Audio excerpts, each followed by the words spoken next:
Hello, donc moi c'est Maëva, donc si tu me connais pas, je me représente parce que je pense que tu m'as pas vu sur l'autre vidéo peut-être, et si tu l'as pas vu, à la voir. Je suis en alternance depuis 3 semaines maintenant chez Authentic.com, donc je pense que à travers cette vidéo, tu vas pouvoir te reconnaître en moi et en la situation que j'ai pu avoir vécue en ce moment. Donc j'ai été missionnée par Océane, donc la créatrice d'Authentic.com, pour créer un moodboard. Donc un moodboard, en gros, c'est tu retranscris le brief et en gros tu représentes l'univers de la marque ou de la personne. J'ai pu bien galérer parce que clairement elle m'a laissé au pied du mur. Elle m'a dit en gros je t'aide à faire le brief, donc on a essayé de tout décortiquer dans le brief, donc pour savoir la personne, comment elle est, sa marque, etc. J'ai dû faire 3 moodboards, donc ce qui m'a pris une bonne journée, donc c'était très très long et hyper compliqué, surtout quand on ne connaît pas du tout en fait comment s'y prendre, on ne sait pas par quoi commencer. Donc moi par mon expérience, comme je m'y connaissais pas du tout, les premières choses que j'ai fait, c'est je suis directement allée sur Pinterest, parce que comme on sait, c'est un peu la base pour s'inspirer. Tout d'abord, j'ai surtout cherché des photos qui représentaient les couleurs qu'on avait déjà un peu retranscrites, qui ressortaient de la personne.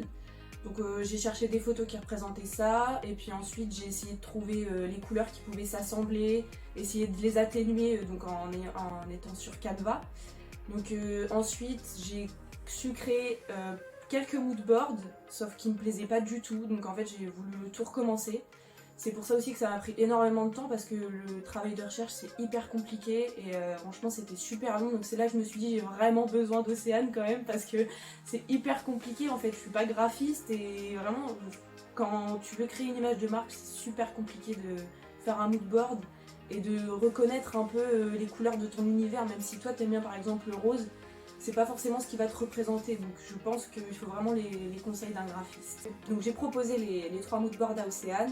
J'ai trouvé personnellement qu'il était trop dans la norme en fait, il était trop classique, c'est des couleurs qui étaient trop utilisées. Et donc du coup en les montrant à Océane, elle m'a dit que c'était bien mais qu'il faut approfondir les choses, et que voilà, je me dis en tant que alternante, je suis pas du tout graphiste et du coup vraiment c'est très très important en fait. Je me rends compte que c'est vraiment énormément de travail en fait de faire 3 moodboards et des bonnes propositions qui sont peps, qui représentent une personne, l'univers de la marque, etc. Donc vraiment c'est super important en fait d'avoir un graphiste pour ça. Avec Océane, là on va vous montrer elle va vous montrer les 3 moodboards et les comparaisons donc, du sien et du mien. Bon, Maëva, t'as bien parlé de la mission que je lui ai confiée. Je l'ai fait vraiment dans cet ordre-là, puisque j'avais besoin qu'elle se retrouve, comme elle dit, au pied du mur, pour pouvoir comprendre en fait clairement les rouages, pour pouvoir créer un mood board, et qu'elle puisse comprendre la difficulté vraiment qu'on peut avoir. Et j'avais envie aussi qu'elle vous en parle pour que vous puissiez vous reconnaître dans ce qu'elle dit, parce que je pense que des personnes qui sont pas forcément graphistes se sont déjà retrouvées dans cette situation. Et c'est pour ça que là, j'ai envie de te parler un peu plus de ce qu'elle a effectué comme travail et ce que j'ai effectué par la suite. Donc, on a les propositions de Maëva sur la modification et comment je les ai retravaillées sur la droite. Pour te faire une synthèse du brief créatif, parce que si je te le lis, je pense que tu vas t'ennuyer. Pour faire simple, c'est une personne qui fait la création de site internet et la gestion de réseaux sociaux qui nous a contactés. Elle avait une marque qui ne lui convenait plus, elle n'arrivait plus à se retrouver dans son identité visuelle, elle trouvait que c'était trop fade, et je vais pas vous donner le nom du coup, mais par rapport à son nom, vous comprendriez beaucoup plus simplement pourquoi elle a besoin de peps. Elle a besoin de quelque chose de beaucoup plus frais entre guillemets, et par rapport à son brief créatif, on a ressorti principalement plusieurs termes. Donc elle recherchait de la joie de vivre, de la féminité, parce qu'elle a quand même 80% de ses clients et de ses clients cibles du coup qui sont des femmes. Elle a besoin de peps, de pétillant, elle veut du fun. Elle veut que ça fasse une marque professionnelle et sérieuse, même si on retrouve dedans vraiment du fun au niveau des couleurs. Et au niveau de ces 3 valeurs qui sont ressorties, on a l'empathie, la persévérance et la proximité. Donc avec tous ces termes, en fait, on a ressorti au niveau des couleurs, principalement les couleurs chaudes, jaune, orangé. C'est principalement ces couleurs qui vont ressortir. On a également tout ce qui est violet et rose dans des teintes beaucoup plus douces. Et par rapport à la cible où elle voudrait que ça soit plus sérieux, peut-être cibler un petit peu plus l'homme, etc., on va ressortir des couleurs comme du bleu marine ou du kaki foncé. Donc du coup, ça c'est les couleurs et les termes qui sont ressortis. Donc Maëva a vraiment bien galéré, mais par contre elle a fait quand même du super boulot. C'est juste que c'est pour ma part pas assez travaillé et pas assez approfondi pour qu'on puisse le proposer à la cliente.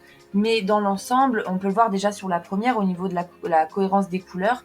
Les images sont bien choisies, elle a bien réussi à ressortir les couleurs par rapport à ce qu'elle a utilisé. Ce qui peut être un peu plus bloquant ici, c'est qu'on manque d'éléments, de matière pour que la personne elle puisse du coup se reconnaître dans cet univers. Et la petite problématique que je retrouve aussi, c'est qu'on a finalement que deux couleurs, du bleu et du jaune. Ici, elles sont très similaires. Du coup, pour qu'elle puisse créer par exemple des visuels sur Instagram ou qu'elle puisse effectuer sa communication derrière, ça peut être compliqué puisqu'on a finalement que du jaune et du bleu avec de faibles déclinaisons. Donc ça, c'est le premier point que j'avais à aborder sur ce mood board. Et le deuxième, comme je vous disais, c'est que au niveau des photos, on a une bonne cohérence de couleurs, etc. Donc ça, c'est plutôt bien. Elle s'en est plutôt bien sortie sur la mission que je lui ai confiée. C'est juste que ça manque de matière. Moi, j'ai retranscrit ce mood board ici. Donc, je suis partie comme elle. Donc, j'ai réexploité ces images. Donc, certaines ici, par exemple, celle-là, on la retrouvera dans le prochain mood board, etc. Le bleu marine, je trouve que c'est une couleur vraiment qui peut être intéressante pour la cliente. Mais moi, je l'ai ressorti beaucoup plus vif. J'avais besoin que ça reste une couleur vive, même si on est sur un bleu nuit. Ici, je la trouve un petit peu trop palote pour pouvoir l'exploiter comme ça. Parce que il fallait qu'on ait quand même du peps. Je l'ai mélangé moi avec de la douceur puisqu'elle aimait bien et ça ressortait de son brief créatif les couleurs un petit peu rosées. Donc là, je suis partie moi sur 4 déclinaisons de roses. On a vraiment des roses vraiment très différents mais qui matchent ultra bien ensemble. On a du coup du doux et du peps parce que celle-ci du coup elle est assez intense tout de même avec le bleu. Donc ça resterait les deux couleurs primaires. En couleur secondaire, on aurait ces deux-ci. Et la couleur tertiaire, ça serait celle-ci qu'elle pourrait exploiter par exemple pour écrire sur les visuels, sur le bleu par exemple, ou sur celle-ci, ça peut être très joli. Ici, moi j'ai rajouté des matières et différentes formes pour que la personne puisse du coup s'approprier l'univers et des petits éléments pour pouvoir vraiment terminer le mood board et qu'on ait quelque chose de complet. Pour le second mood board, Maëva était partie sur des couleurs chaudes et je trouve que c'est une superbe idée par rapport à ce qui est ressorti du brief. Du coup, j'ai suivi sa trame. C'est juste que moi, je suis partie sur quelque chose de plus peps. Ici, la combinaison de couleurs, je la trouve top. Le petit point négatif que je retrouve, c'est qu'ici, on est sur des couleurs qui sont plus froides que ce que peut attendre la cliente qui voudrait vraiment des couleurs chaudes. Ici, moi, je les ai accentuées en fait de cette manière. On a quasiment la même trame. C'est juste que plutôt qu'un jaune ultra pétant, moi, je suis partie sur une couleur orangée. Ici, sa couleur un petit peu rose-rouge, j'ai exploité la même, elle est juste un tout petit peu plus intense. Et au niveau de ces trois couleurs, je les ai réutilisées, mais beaucoup plus intenses. Ici, vous verrez peut-être pas, mais on a une couleur qui est très très très claire, qui pourra être remplacée par le blanc. On est sur un jaune orangé très faible, qui pourra permettre d'adoucir justement ces quatre couleurs qui sont plutôt intenses. Au niveau des choix de couleurs, donc on aurait ces deux couleurs-ci en couleur primaire, ces deux-ci en secondaire et celle-ci en tertiaire. Là, la combinaison d'images, comme je vous disais, est plutôt pas mal. C'est juste que ça manquait d'éléments. Du coup, je suis partie sur des matières ici. On a des éléments ici et ici qui permettent d'approfondir toujours et que la personne, elle comprenne mieux l'univers qu'on a voulu retranscrire. Donc voilà pour ce deuxième mood board. Et pour le troisième, alors celui-ci je trouve vraiment super chouette. Au niveau des couleurs, je trouve que c'est vraiment canon. Mais Maëva a oublié un petit détail, c'est que la cliente a besoin de couleurs chaudes obligatoirement dans un de ses moodboards. Et que là, la combinaison est vraiment top. Même si pour moi, là, les trois couleurs sont trop rapprochées, le kaki est trop proche. J'aurais peut-être mis que celle-ci ou celle-ci. Ou même, pourquoi pas, directement utiliser ces trois couleurs-ci où là on a un jaune très pastel qui est celle-ci d'ailleurs, qui est très jolie. Ou alors à l'inverse, j'aurais exploité uniquement sur des couleurs un petit peu pastel sur ces trois-ci. Donc la palette est top, celle-ci c'est quelque chose, c'est une palette qu'on aurait pu proposer, vraiment elle est super jolie, elle est cohérente. mais malheureusement pas pour cette cliente qui avait besoin de couleur, au moins une couleur chaude et pétante, du coup peps. La couleur rose, c'est celle qui pourrait peut-être s'approprier, mais qui est encore du coup pas assez peps pour le coup. Et du coup, on a toujours le petit problème où ça manque un peu d'éléments pour qu'on puisse vraiment s'adapter à ce mood board. Donc moi, j'ai réexploité le kaki parce que je trouve que c'est un super choix pour le coup. J'ai juste rendu beaucoup plus foncé. Vous voyez, en fait, j'ai fait comme Maeva, sauf que j'en ai utilisé vraiment que deux. Un beaucoup plus fort et plus peps et plus intense, et un autre qui est beaucoup plus doux, qu'elle pourra du coup adapter sur ses visuels. Et pareil pour le orange, j'en ai un qui est plutôt fort et l'autre qui est plutôt doux.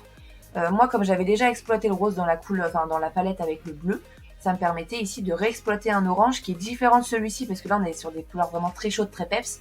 Celle-ci, elle est un petit peu plus adoucie. On est vraiment sur un orange-orange. Ça tire pas vers du rouge, ça tire pas vers du jaune. On est sur du orange.